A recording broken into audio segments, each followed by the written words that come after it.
Chapter 1 Loomings. Call me Ishmael. Some years ago, never mind how long precisely, having little or no money in my purse, and nothing particular to interest me on shore, I thought I would sail about a little and see watery parts of the world. This way I have driven off the spleen and regulating the circulation.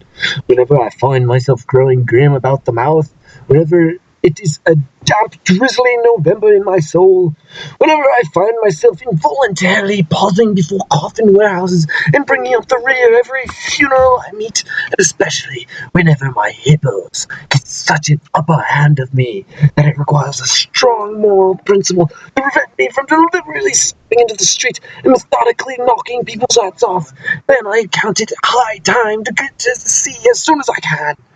This is such a stone ball. With a philosophical flourish Gato throws himself upon the sword, I quietly take to the ship. There's nothing surprising in this.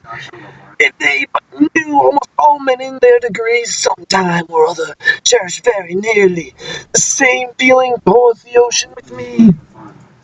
There now is your insular city of the Manhattan, belted around by walls as the Indian Isle by coral reefs. Commerce surrounds it with their stuff. Right and left, streets take you waterward. Its extreme downtown is the Battery, where that noble mole is washed by waves and cooled by breezes. When a few hours previous were out of sight, look at crowds of water gazers there. Circumambulate the city of a dreamy Sabbath afternoon. Come from quarriers of Collington slip, then from thence by Whitewall northward. What do you see? Posted like silent sentinels all around the town, stands upon thousands and thousands of mortal men fixed in ocean reveries, some leaning against the spile, some seated upon their pierheads, some looking over the bulwarks of ships from China, some high aloft in the rigging as if striving to get still better seaward peep.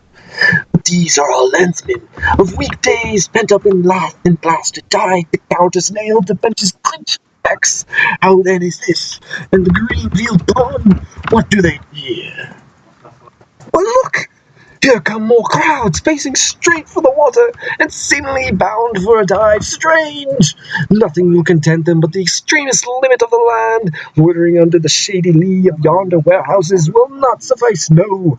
They must get just as nigh the water as they possibly can without falling in, and there they stand, miles of them, leagues, inlanders all, they come from lanes and alleys, streets and avenues, north, east, south, and west. Yet here they all unite. Tell me, does the magnetic virtue of the needles of the compasses of all those ships attract them thither?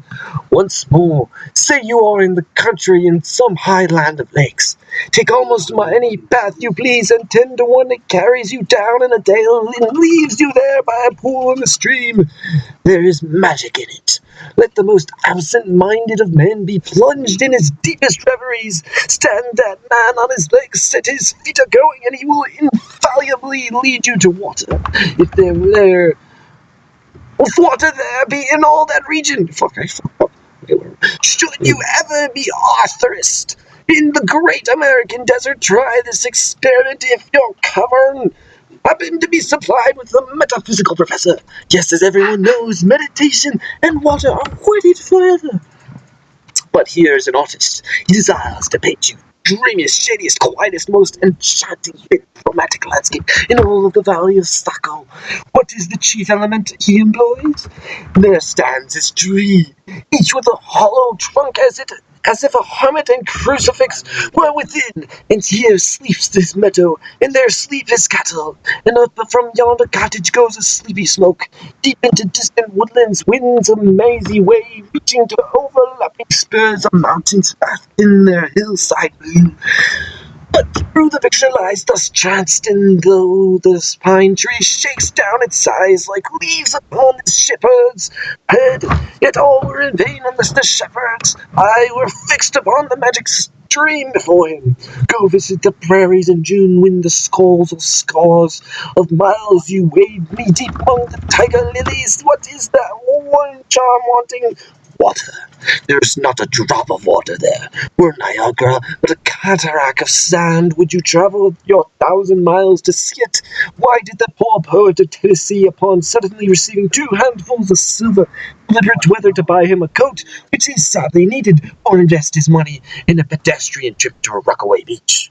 Why is almost every robust, healthy boy with a robust, healthy soul in him at some time or other crazy to go to sea?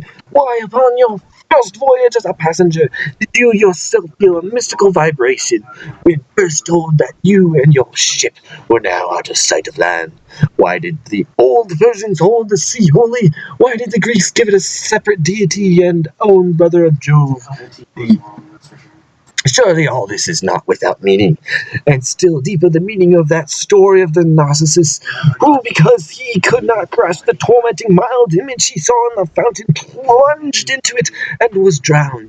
For that same image we ourselves see in all rivers and oceans. It is the image of the ungraspable phantom of life, and this is the key to it all. God, how long is this? Now, when I say that I am in habit of going to sea whenever I begin to grow hazy about the eyes and begin to be overconscious of my lungs, I do not mean to have it inferred that I ever go to sea as a passenger. To go as a passenger, you must needs have a purse, and a purse is but a rag unless you have something in it. Besides, passengers get seasick, grow quarrelsome, don't sleep of nights, do not enjoy themselves much as a general thing. No, I never go as a passenger, nor though I am something of a salt do I ever go as a commodore or as a captain or a cook. I abandon the glory and distinction of such offices to those who like them. For my part, I abominate all honorable, respectable toils, trials, and tribulations of every kind whatsoever. It is quite as much as I can do to take care of myself without taking care of ships, barks, bricks, schooners, and whatnot. And as for going as a cook, though I confess there is a considerable glory in that, a cook being sort of an officer on shipboard, yet somehow I never fancied broiling fowls, though once broiled, judiciously buttered, and judgmatically salted and peppered, there is no one who will speak more respectfully, not to say reverentially, of a broiled fowl that I will. It is out of the idolatrous dotings of the old Egyptians upon boiled ibis and roasted river horse that you see the mummies of those creatures in the huge bakehouses, the pyramids. No, when I go to sea, I go as a simple sailor, right before the mast, plumb down into the forecastle, aloft there to the royal masthead.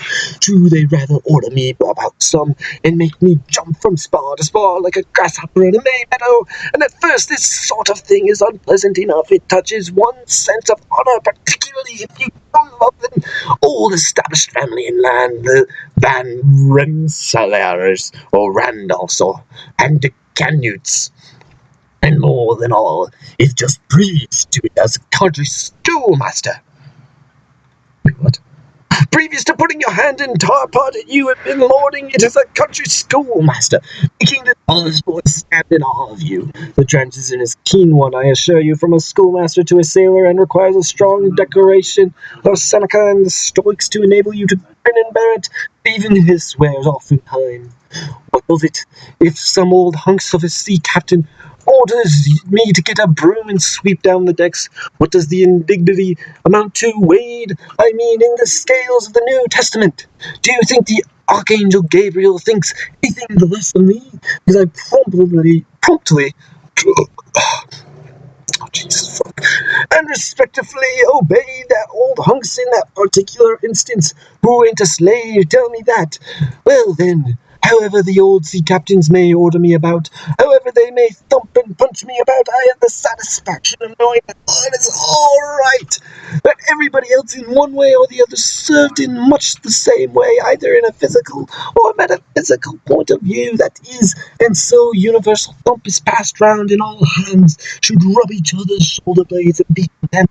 Again, I always go to sea as a sailor, because they make a point of paying me for my trouble, whereas they never pay passengers a single penny that I have ever heard of.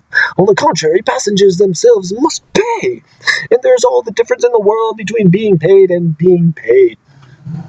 Oops, that word. Between paying and being paid. The act act of paying is perhaps the most uncomfortable infliction that the two orchid thieves entailed upon us, but being paid, well, we'll compare with it.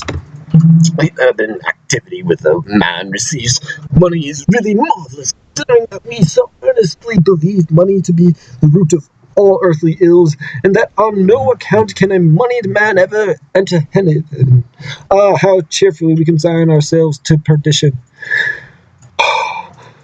Finally, I always go to sea as a sailor because of the wholesome exercise and pure forecastle deck, for as in the world, headwinds are far more prevalent than wind from the stern, so for the most part the commodore on the quarter-deck gets his atmosphere at second hand from the sailors on the forecastle. He thinks as he breathes at first, but not so. In much the same way do the commonality lead the leaders in many other things at the same time that the leaders little suspect it. But wherefore it was that, after having repeatedly smelt the sea as a merchant sailor, I should now take it into my head to go on a whaling voyage, the invisible police officer of the fates, who has the constant surveillance of me and secretly dogs me, and influences me in some unaccountable way. He can better answer than anyone else, and doubtless my going on his whaling voyage formed part of the grand program of Providence that was drawn up a long time ago. It came in as a sort of brief interlude and solo between more extensive performances. I take it that this is part of the bill must run something like this. Grand contested election for the presidency of the United States. Whaling voyage by one Ishmael. Bloody battle in Afghanistan. No, I cannot tell. Wait. What is this? Sometime before the 1860s. Ah, okay. No, I cannot tell why it is exactly that those stage managers, the fates put me down for this shabby plot of a whaling voyage when others were set down for magnificent parts in high tragedies, and short, easy parts in genteel comedies, and jolly parts in farces. No, I cannot tell why this was exactly yet. Not that I recall all the circumstances. I think I can see a little into the springs and motives, which being cunningly presented to me under various disguises, induced me to set about performing the part I did, besides cajoling me into the delusion that it was a choice resulting from my own unbiased free will and discriminating judgment. Chief among those motives was the overwhelming idea of the great whale himself. Such a portentous and mysterious monster roused all my curiosity. In the wild and distant seas where he rolled his iron bulk, the undeliverable nameless perils of the whale, teased with all the attending marvels of 1,000 Patagonian sights and sounds, helped me to sway to my wish. Without the men, perhaps such things would not have been inducements, but as for me, I am tormented with an everlasting itch for things remote. I love to sail forbidden seas and land on barbarous coasts. Not ignoring what is good, I am quick to perceive a horror, and could still be social with it. Would they let me, since it is but well to be on friendly terms with all inmates of the place one lodges in? By reason of these things, then, the whaling voyage was welcome. The great floodgates of the wonder world swung open, and in the wild conceit that swayed me to my purpose, two and two they floated into my inmost soul, endless possessions of the whale, and mid most of them all one grand hooded phantom, like a snow hill in the air.